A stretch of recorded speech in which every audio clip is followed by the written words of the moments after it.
Hai, Assalamualaikum dan salam sejahtera semua. Bersama lagi dengan Cikgu Hayati, kita akan belajar Bahasa Melayu tahun 3. Temanya ialah kelestarian alam. Dan tajuk yang akan kita belajar pada kali ini ialah Sayangi Sungai Kita. Dan aktivitinya adalah untuk menulis jawapan pemahaman berdasarkan teks. Dan standard pembelajaran yang akan kita kupas di sini ialah menghasilkan jawapan pemahaman berdasarkan soalan secara bertumpu.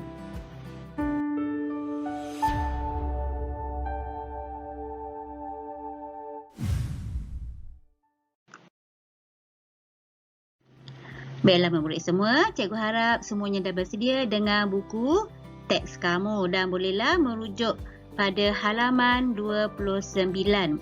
Mari kita membaca teks yang diberikan bersama-sama. Baik, Nabila menghadiri pameran alam sekitar yang diadakan di Pusat Informasi Sungai Skudai, Johor. Banyak maklumat yang diperolehi oleh Nabila. Ini ialah maklumat awal tentang pameran alam sekitar. Baik, seterusnya mari kita tengok apa yang Nabila perolehi di sana. Baik, pencemaran sungai dari punca tetap ialah pencemaran yang dapat dikesan puncanya. Ini kata Nabila. Okey, kalau kita tengok di sini, pencemaran sungai dari punca tetap ada 3. Okey, terdapat 3 di sini. Yang pertama ialah berpunca daripada air sisa larut resap berpunca dari tempat pelupusan sampah, iaitu tempat-tempat mereka yang membuang sampah sarap. Okey, kalau pembuangan sampah secara terbuka ataupun tidak ada sistem, jadi air-air yang dialirkan ke dalam tanah akan menyebabkan pencemaran sungai. Jadi apabila hujan turun, okey, sisa-sisa daripada pusat ataupun tempat pelupusan sampah ini akan dialirkan masuk ke dalam longkang-longkang, dalam parit-parit dan seterusnya akan dialirkan ke dalam sungai menyebabkan sungai kita tercemar. Ini yang dikatakan air sisa larut resap. Okey, resap ni maknanya dia meresap ke dalam tanah berpunca daripada pelupusan sampah, tapak pelupusan sampah. Okey, yang kedua ialah berpunca daripada pembuangan sisa toksik dari kawasan industri.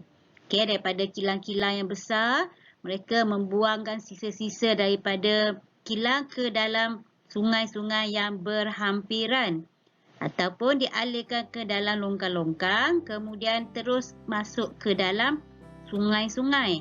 Okey, jika ada hidupan akuatik dalam sungai, turut akan terjejaslah seperti ikan, kan, banyak yang menyebabkan kematian. Sebabnya sisa toksik ini boleh membunuh hidupan yang ada di dalam air. Okey, itu ialah yang kedua. Yang ketiga ialah berpunca daripada pembuangan sisa minyak dari bengkel kenderaan. Kenderaan, bengkel-bengkel kan banyak mengeluarkan minyak lebihan-lebihan itu dan mereka cuci-cuci dan terus masuk ke dalam longkang. Okey, dan daripada longkang itu teruslah dialirkan masuk ke dalam parit-parit dulu, kemudian teruslah menuju ke sungai, menyebabkan sungai kita akan tercemar. Inilah yang dimaksudkan dengan pencemaran sungai dari punca tetap. Okey, seterusnya kita lihat ini ada sedikit petikan. Baik, mari kita baca bersama-sama. Okey, selepas mendengar ceramah, Nabila dan peserta lain telah membersihkan kawasan Sungai Skudai, Johor. Kawasan sungai yang kotor telah bersih dan indah. Mereka berjanji akan terus menyertai kegiatan pembersihan sungai yang dijalankan oleh Jabatan Alam Sekitar. Okey, inilah peranan Jabatan Alam Sekitar untuk membersihkan persekitaran kita, termasuklah sungai-sungai dan juga tempat-tempat yang lain. Baiklah murid semua, cikgu harap murid semua dapatlah sedikit pemahaman tentang pencemaran alam sekitar yang berpunca daripada punca tetap. Sekarang mari kita lihat beberapa soalan yang terdapat dalam buku teks kamu. Baik, soalan yang pertama, di manakah pameran alam sekitar diadakan? Di manakah pameran alam sekitar diadakan? Baik, kita akan rujuk semula teks yang pertama yang telah kita baca tadi, iaitu di mana? Pameran alam sekitar yang diadakan di Pusat Informasi Sungai Skudai Johor. Di Pusat Informasi Sungai Skudai Johor. Jadi inilah jawapannya. Jadi murid-murid bolehlah tulis dalam buku kamu, iaitu pameran alam sekitar diadakan di Pusat Informasi Sungai Skudai Johor. Dapat?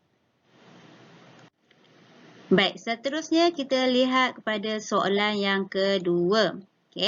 Apakah maksud pencemaran sungai dari punca tetap? Tadi kita dah lihat. Nabila ni berkata, pencemaran sungai dari punca tetap ialah pencemaran yang dapat dikesan puncanya. Jadi murid-murid bolehlah menulis jawapan kamu, iaitu pencemaran sungai dari punca tetap ialah pencemaran yang dapat dikesan puncanya. Seterusnya soalan yang ketiga. Air sisa larut resap berpunca dari mana? Air sisa larut resap berpunca dari mana? Baik, kita lihat semula. Di sini punca yang pertama. Air sisa larut resap berpunca dari tempat pelupusan sampah. Cikgu ulang. Air sisa larut resap berpunca dari tempat pelupusan sampah. Jadi murid bolehlah menulis jawapan dalam buku latihan kamu, iaitu air sisa larut resap berpunca dari tempat pelupusan sampah. Baik, seterusnya soalan yang keempat. Mengapakah kawasan Sungai Skudai dibersihkan? Mengapakah kawasan Sungai Skudai dibersihkan? Baik, kita lihat semula petikan yang terakhir, iaitu selepas mendengar ceramah, Nabila dan peserta lain telah membersihkan kawasan Sungai Skudai Johor. Kawasan sungai yang kotor telah bersih dan indah. Kita ambil jawapan ini. Kamu bolehlah tulis. Kawasan Sungai Skudai dibersihkan supaya kelihatan bersih dan indah kembali. Itu ialah soalan yang keempat. Dan soalan yang kelima, soalan yang terakhir. Apakah janji Nabila dan rakan-rakannya? Apakah janji Nabila dan rakan-rakannya? Kita lihat semula petikan yang tadi, ialah mereka berjanji akan terus menyertai kegiatan pembersihan sungai yang dijalankan oleh Jabatan Alam Sekitar.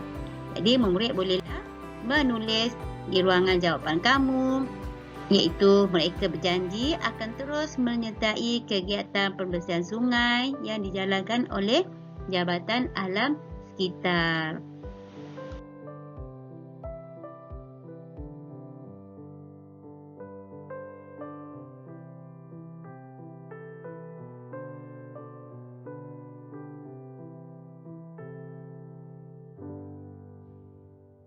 Baiklah murid, mari kita lihat buku aktiviti kamu pada halaman 32.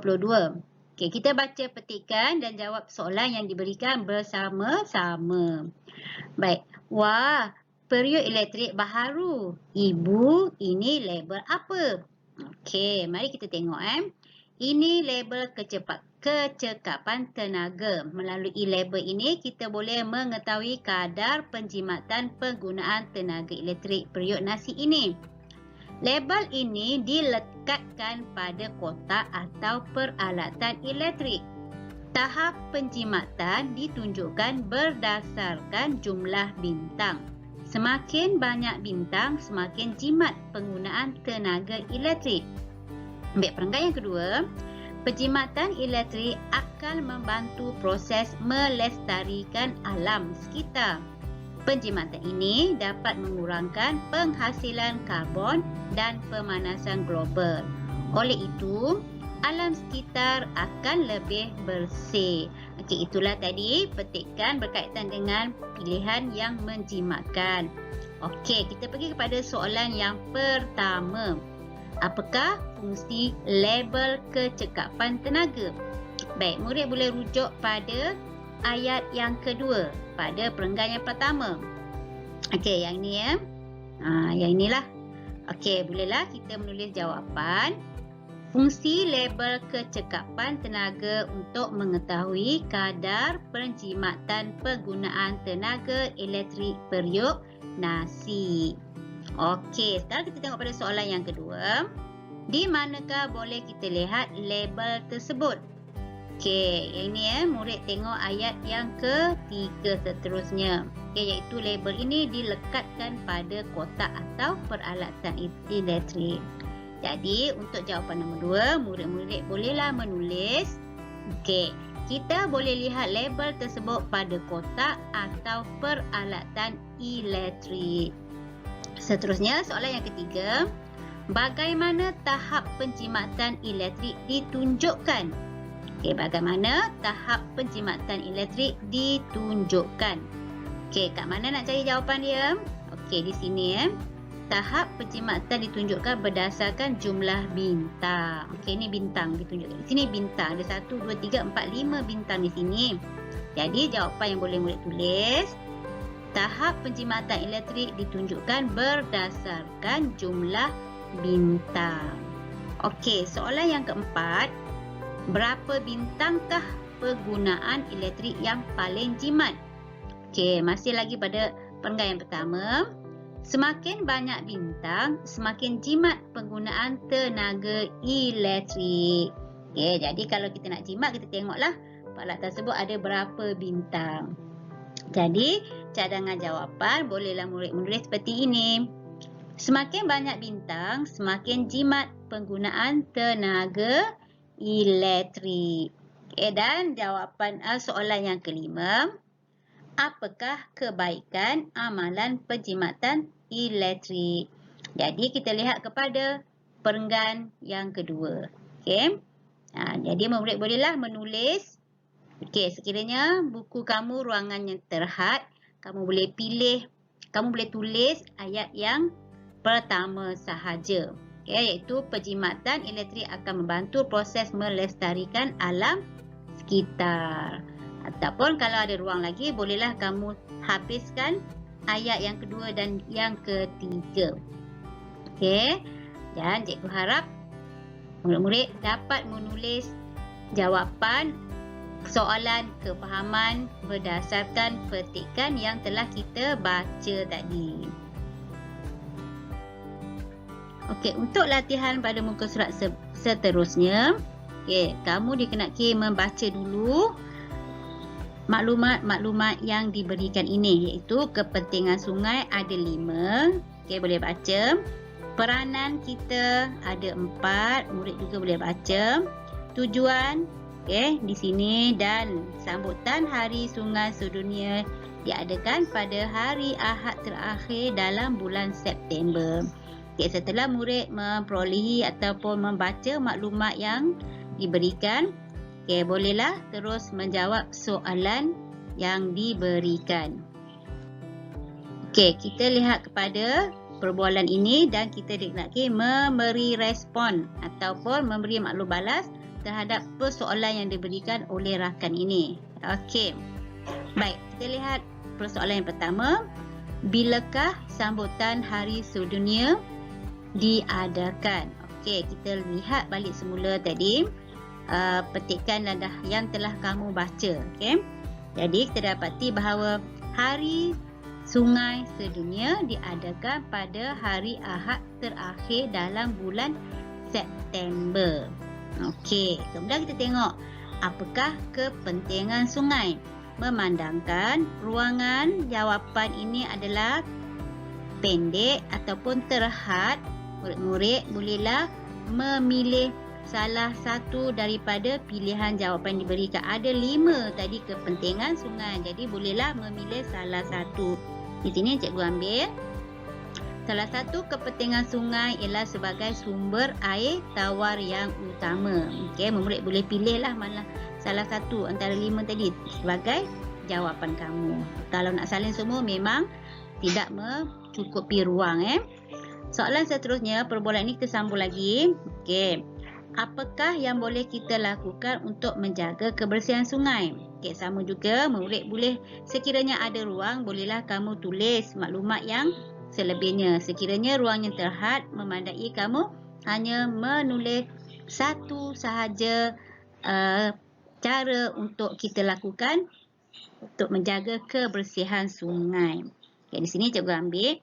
Kita boleh bergotong royong membersihkan sungai untuk menjaga kebersihan sungai. Ada 4 tadi, jadi pilihlah 1 ataupun 2.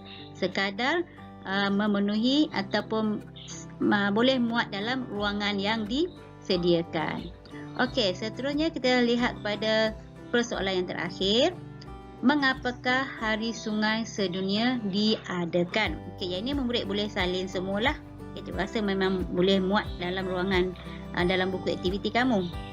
Okey, Hari Sungai Sedunia diadakan untuk meningkatkan kesedaran orang ramai tentang kepentingan sungai kepada semua kehidupan. Okey, itu tadi kita telah bincangkan jawapan untuk buku latihan ataupun buku aktiviti kamu pada halaman 32 dan 33. Baik, selamat belajar semua dan jangan lupa tekan butang subscribe dan juga like tanda sokongan anda kepada cikgu hingga kita bertemu lagi dalam video PDPC yang lain.